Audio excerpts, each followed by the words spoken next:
So happy Friday. So let's dive in. 5 ways for you to attract the very best clients in your coaching business.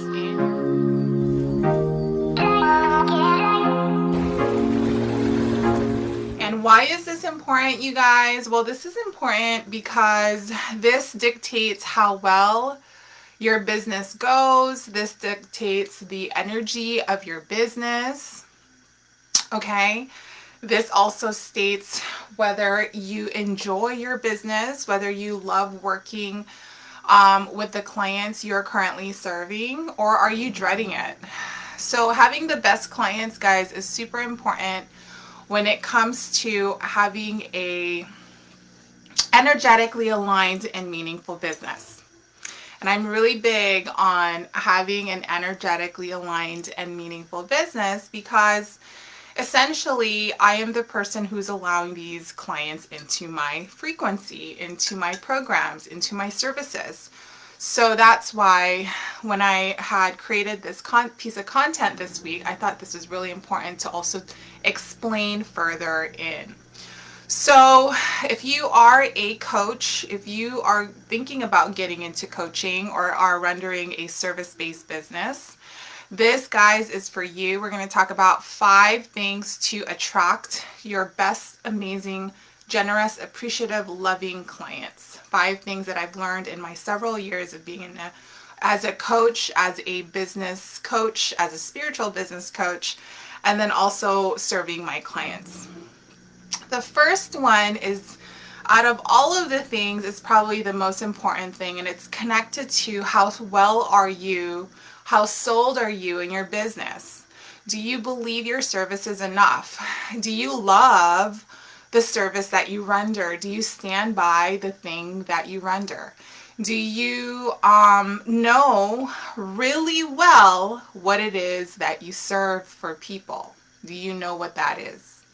And if you don't know what that is, then there's a problem, because then that means you're not going to really be fully enthralled with the services. You're not going to be fully, enrolled with what it is that you do for people, because you're not really sure yourself. And when it comes to energy, people can really feel someone's energy when they talk about their business. They can feel whether they are confident about serving their clients. Prospects can really feel the conviction behind your message and how you help the community. The only time it's a problem is if you don't fully believe it yourself. And if you guys are starting your business, it's probably difficult for you to kind of believe in something that you haven't seen happen yet, right? You haven't seen happen yet. But this is also going into, this thing that I talk about where you get to be a prophet into your business. You get to visualize the things that happen in your business before it happens. And a lot of the really huge names now, for example, Henry Ford back in the 1900s, when he had a vision that there was going to be an automobile, he didn't see this car yet. In fact, it wasn't even called a car at the time. He called it Model T. And he didn't see it rolling down the road before he invented it. He actually had to prophesize this invention before it became a thing. Now we have cars everywhere. Now it's, 2020, 2022, and forevermore. Cars are going to be a part of the human experience. And the reason why this is important to know is because if you don't enroll yourself into the idea of serving a community, then it's just not going to pan out for you. It's going to be really difficult for you to have conviction behind your messaging, behind your way of articulating your services to people, behind even talking to people.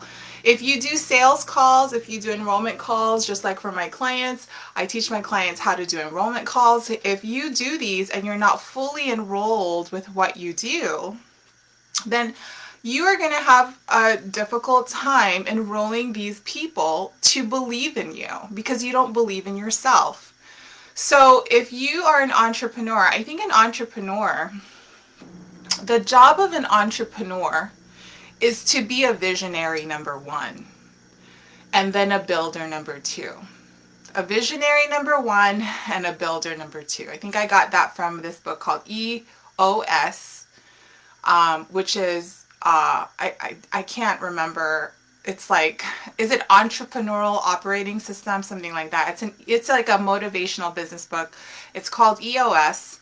And there is a thought process in the book that says, in order for a business to be successful, there needs to be 2 positions within the business. Number 1, you get to be a visionary, and number 2, you get to be a builder.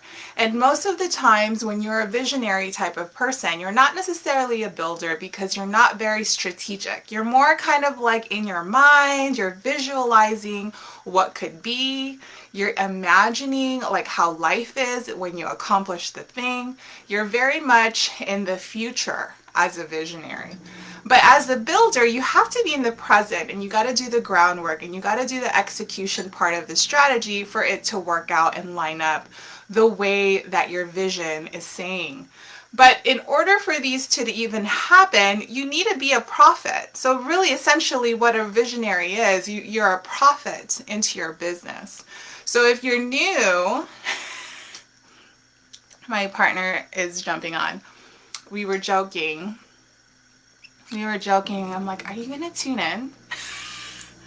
All right, so now that he's on, I am not going to be nervous because he, guys, is my amazing rock that I love very much.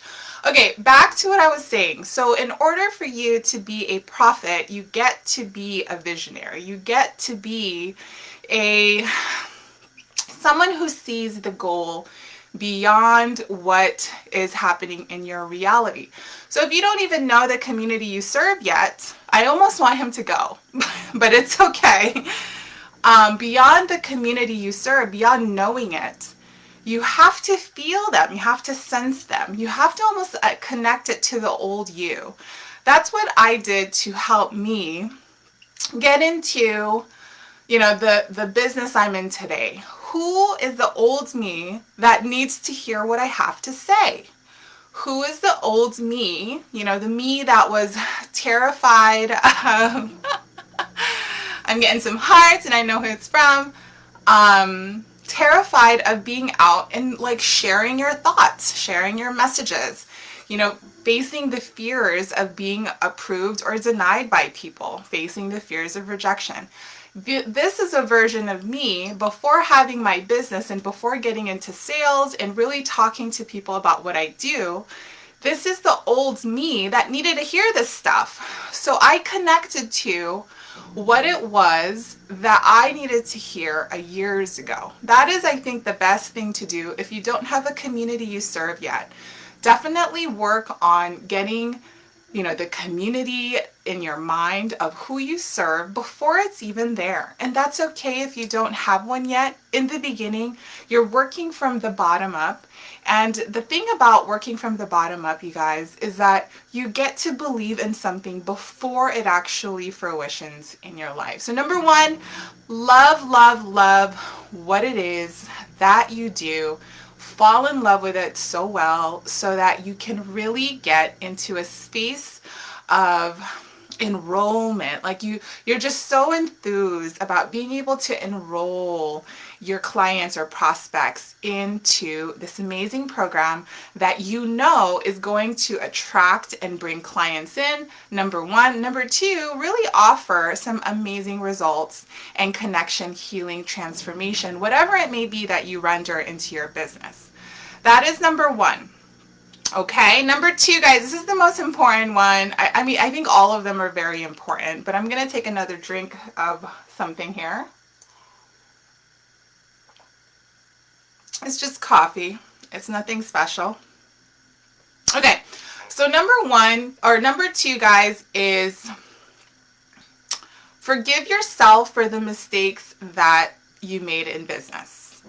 Forgive yourself for the mistakes that you made in business. I think this is a big one because we can really demonize all of the mistakes that we've made in life. We hold on to it. We judge ourselves through it. We call ourselves stupid, dumb. I knew that I wasn't smart enough to do this. I knew I wasn't going to be able to make the right decisions. Like, we just validate so much the action behind the mistake. We validate it so much, and we connect it to our past wounds. Like the mistake itself, whether it be hiring the wrong coach, whether it be being in the wrong niche for too long and seeing no results, whether it be selling the wrong way, whether it be not doing shit and you feel shitty about it. Like, I'm not doing nothing, Maria, and I'm still not getting results. And you feel shitty about not doing nothing. And you know you should be, but you feel shitty about it. You could be stuck in that feeling, right? And the problem with that is that you just are, it's like you're in purgatory. You're like putting yourself in this hell for nothing. It doesn't get you anywhere besides pity. And getting self-pity is probably one of the worst things if you are trying to create transformation, healing, abundance, wealth, all the things that you think people should have. And when you are in purgatory, self-purgatory, when you are badgering yourself for the mistakes, when you are badgering your own ways of being, your own mistakes in relationships, mistakes in business, mistakes even as the person you are in your family, all of that. Good morning, Lupita. I hope you're well. And if you are still in that place of putting yourself down, essentially, for the mistakes you've made in your business, you are gonna be in that place until you get over it. So the faster you kind of get over the misstep or the mistake that you made in business, the faster you can actually move forward and pivot to the next right step, the next best thing, right? So in business, I think a lot of us fear the concept of failing. We almost want to go into our first program, or whether it be a self-help program, a personal development program, a business course program, a meditation program, a health course, you want to lose weight program, eating right, all these different programs. Let's say you want to get into a program and it's the first one that you decided to go on and you're betting all your money on it and you fail. And then you fail, and then you judge yourself for the failure. And then you judge yourself, and then you judge yourself, and then you don't do the thing, and then you stop the thing, and then now you continue to judge yourself because you completely shitted the bed, right? You shitted the bed, okay? Now, the problem with this is that you actually have to do this multiple times to create change in your mind, in your behavior, and in your actions. You don't just take your first course and then you're like, boom, I received the transformation. Now I'm making $1 million. Now I have a written, complete, amazing book. Now I have a super sexy, thin body. That's just not how it works. We are creatures of habit.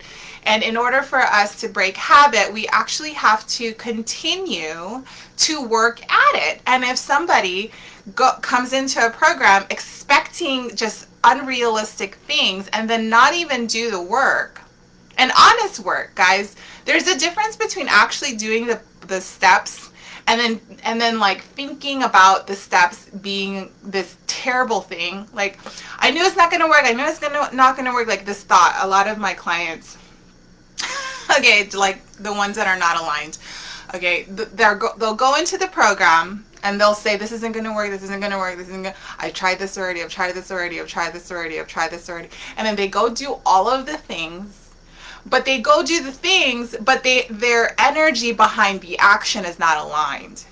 They're not fully enrolled into themselves. It's the number one. Are you fully enrolled into your service? Are you fully enrolled into serving the community? If you're not, if you don't even know you are fully the thing that you're saying you are, it's going to be hard for you to execute the thing successfully.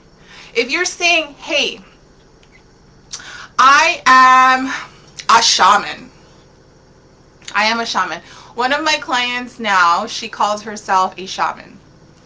And if you don't fully believe you're a shaman, meaning if you don't fully believe spiritually that was who you are in the past, that was who you are for the eons and eons of years of life, if you don't fully believe that, and you go into this kind of work now, you, my friend, are going to have misalignment. You're going to have misalignment.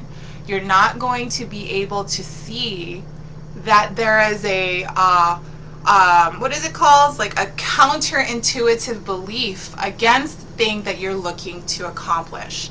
Hello, Mal. Hope you're doing well. I'm so happy that you're back healthy again.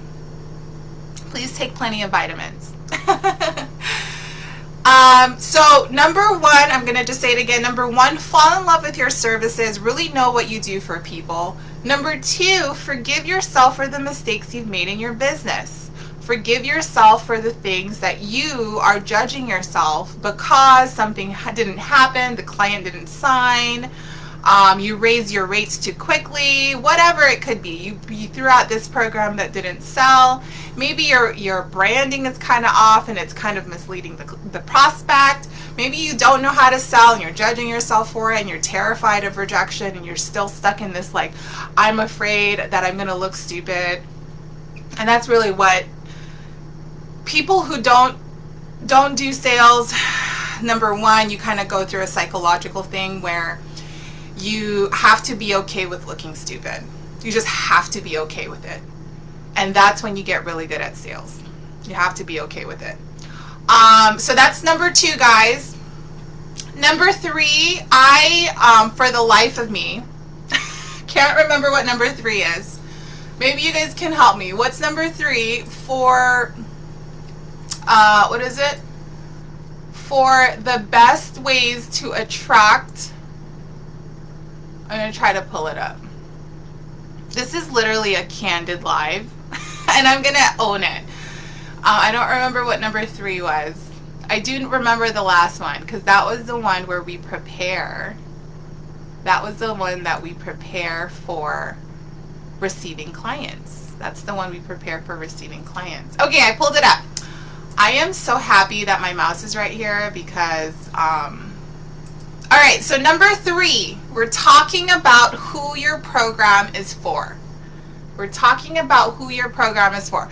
So if you've served a few clients, you kind of know who the misaligned clients are. You also know who the clients that you love, love, love are and who you really wake up in the morning to serve are, okay? And what's going to happen here is that these are seeds of information that you're going to want to share with your audience. You're going to want to tell people, listen, I don't want to work with non-committed clients. I also don't want to work with people who don't believe in investing in themselves.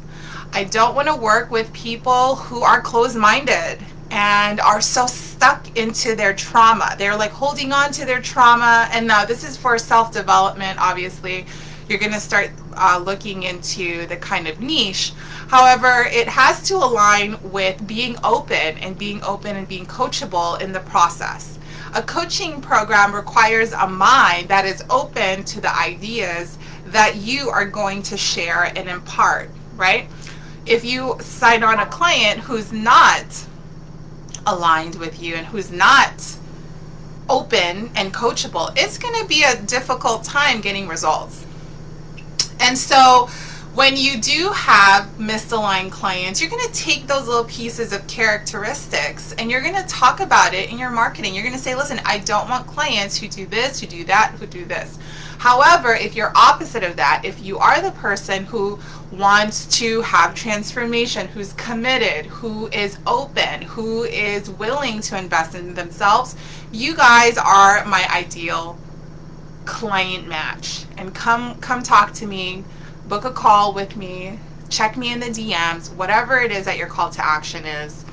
Talk about who your program and services are for. I would even start talking about my core values in my timeline. I would say things like, I am super spiritual. That is probably one of the biggest transformations I've had in my business, is really owning my spirituality as a business coach. Because Because a lot of people might judge that and be like, what the fuck does that even mean? What does it mean to be a spiritual business coach? Do you teach spirits? You know, for these like non-spiritual people. And it's like, no, that's not what it is. What it is that I'm merging the feminine and the masculine energy when it comes to business building. And that is exactly what my clients get from me.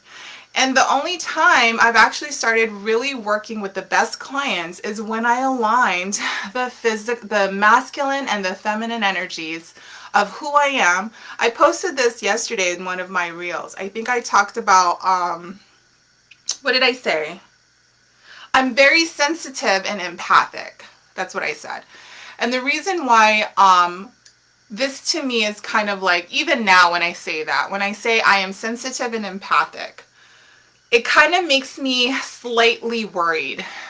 Slightly. You know, only because what happens when you own that you're when you're sensitive and empathic is that you might be judged. Like, ooh, she's sensitive, she can't take a joke, or ooh, she's sensitive, she doesn't have grit, or she doesn't have strength, or she doesn't have courage, or she doesn't have a backbone. All these things that equate to weakness, right, when you're sensitive. However, the truth of the matter is, since I have really embraced my femininity, the sensitivity of me, the empathic side of me, I have really found the courageous side of me. I've really found the honest side of me, the person who, you know, I was trying to front to be, which was like, the way I learned to be was to be kind of snobby. A little insight on like the psychology of being like in high school in my 20s, kind of like snobby and kind of like, you know, like I am so much better than these people, I don't even need to talk to anybody, like that kind of attitude, right? But the problem with that is not true. I am not like that. I'm super sensitive. You know, someone says something wrong to me, I'm gonna be like, red flag, right? And then it's going to hurt me. It's going to make me feel some kind of way, and I don't know how to deal with it. And I think that's the defense that I created, was to be a little snobby so nobody says anything to me, no one talks to me a certain way. And that was my way of kind of deflecting that, what was it? The insecurity of being so sensitive. So for those people, Lupita, I think you are very empathic as well. For you, if you feel like I am sensitive too. And there was a time, okay, for anybody else who's here that and who's listening in the replay, if you're sensitive and you're hiding that is a problem. That is a problem. Because in your business, in your coaching business, energetically, it's going to show that you're hiding something. Even if it's sensitivity. Being sensitive, guys, is probably one of my most amazing gifts. Because my sensitivity gives me red flags to people. I serve my clients so well because I can feel them so good. So good. I can feel them so good, right? I can feel them fully. I can really sense their energy. And I can walk them through all of that because of this amazing gift that I have, that growing up I used to hide. I used to hide that I was sensitive. I used to, you know, not cry when there was a sad movie. In fact, I would cry and then I would feel really dumb about crying. And it's like now I'm like, you know, I literally allow myself to feel everything. And in that, I serve my clients accordingly. Okay, so it is really amazing when you start talking about who your program is for and how you serve your clients. See how I just shared with you guys. My sensitivity is the gift that I use to serve my clients. Now I'm also attracting clients who appreciate that. Do you see how I just used it in this live? I want you guys to start doing that as well. Okay, that was number 3. Number 4 is have fun with your business. So allow the energy of playfulness and fun to exude from you as you take action in your business. So having fun is kind of like, you know, just being creative and allowing the energy to flow through you. I don't do a lot of things if I don't energetically feel it. And maybe sometimes that might not be the best thing to do because it's connected to also discipline, right? If you wake up in the morning and you don't feel like you need to work out, then that means you're not going to work work out. However, for me, I am so energetically, like I really feel the energy. Again, I'm sensitive. So if I don't feel like I want to journal because I feel shitty, I'm not going to journal. Like, I'm just not. However, if I feel inspired to journal, I will journal. And there's a level of like freedom that comes with that. I think again, there's the judgment, right? Either you judge yourself for journaling too much, or you judge yourself for not journaling because you feel shitty. But you got to learn to kind of let go and have fun with all of the spiritual practices, and also even creating content. I've really found creating content to be really fun lately. These reels that I've been finding, these like fun music thingies, audio things, is really fun. And then I've also found, Lupita, I'll send you some stuff, but I've also found how you can do like each clip is like according to the beat. So it's very like, it's almost like very well put together video of like just your lifestyle. So I always capture on the go, a little bit of content creating. I capture on the go. I'll capture as I'm walking out the door. I'll capture as I'm in the car. I'll capture walking to go get my kids in the beautiful sunshine. I just quickly capture something and then put my phone away. It doesn't have to be this thing where you're constantly capturing. Again, have fun with it. Let go, be free. Capture content as you are in your life, because what happens is you're going to find a really cool reels audio and you can kind of weave that in together. Okay. But anyway, Lupita, I'm going to send you the thing that I found where you can literally create the actual segments into the correct seconds, so that it kind of drops when the beat drops, but then also the video will change. So it's kind of really synchronistic. It feels good, and it feels like a professional put it together. Because, girl, we ain't professionals, okay? Just kidding. Okay, so that was 4. That was 4, you guys. Last one is to prepare. Trust and get it together. So this is where you kind of organize your business to receive new clients. This is where you organize your business to receive new clients. And the reason why this is important, and I think this is really energetically also a symbol, when you have things that are kind of scattered everywhere in your business, even client files, if you have like emails that you haven't responded to on your business side, if you haven't updated your website in a while, if you haven't sent out an email to your email list, if you haven't done like some sort of outreach, it's going to really create an energy of you are not ready for more. Okay, so let me just let that sink in. Because what happens is we get so busy in our business, and we get so busy in our lives that we don't maintain and keep up processes. So for example, knowing your numbers every month, knowing your weekly numbers every month, this is a symbol and a sign to the universe that you are ready for more. But if you don't maintain your numbers, it almost shows the universe that you're just not ready for more. You want more? You don't have anything set up to receive more. Your shit's everywhere, right? So you gotta get a system together where you're on your things, all the stuff. Like whether you spend an hour in a day, there's 8, however long that you're up, maybe 10 hours, 15 hours that you're up. Take 1 hour from that, right? You're going to take 1 hour from that, and you're going to put it towards, getting your numbers together. Put it towards making sure you respond to emails. Put it towards creating the thing that you're supposed to be creating for your clients. All of these amazing things that you have to maintain. And if you don't maintain it, you guys, this again is a symbol to the universe that you're just not ready for more. Plain and simple. So if you don't have systems, let me know. I can support you with that. Lupita, if you need support with that, let me know. I think you're pretty good with that because I know we've been on it with your numbers. So I think that's pretty much it. So in terms of the energy, the trusting the energy, trust and prepare for things to come. When you trust and prepare for things to come, the universe mirrors that same energy. Okay, so those are the 5 amazing things that you get to do to attract the best clients And even, this also goes for relationships.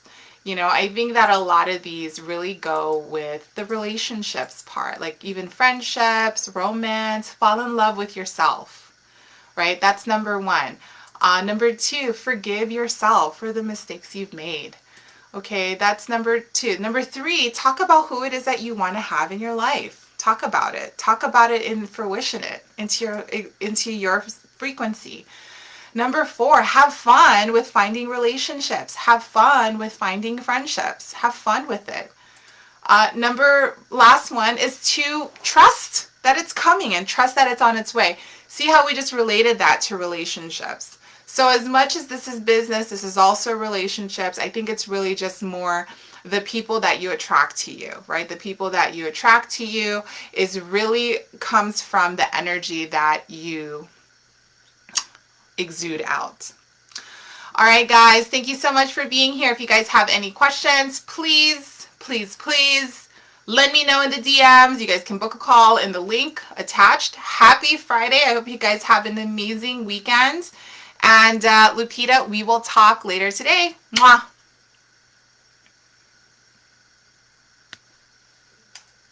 All right, Facebook. Have an amazing day, guys. And I will send a link if you guys have questions about getting clients into your coaching business. Thank you so much for watching. Lots of love to you and be safe.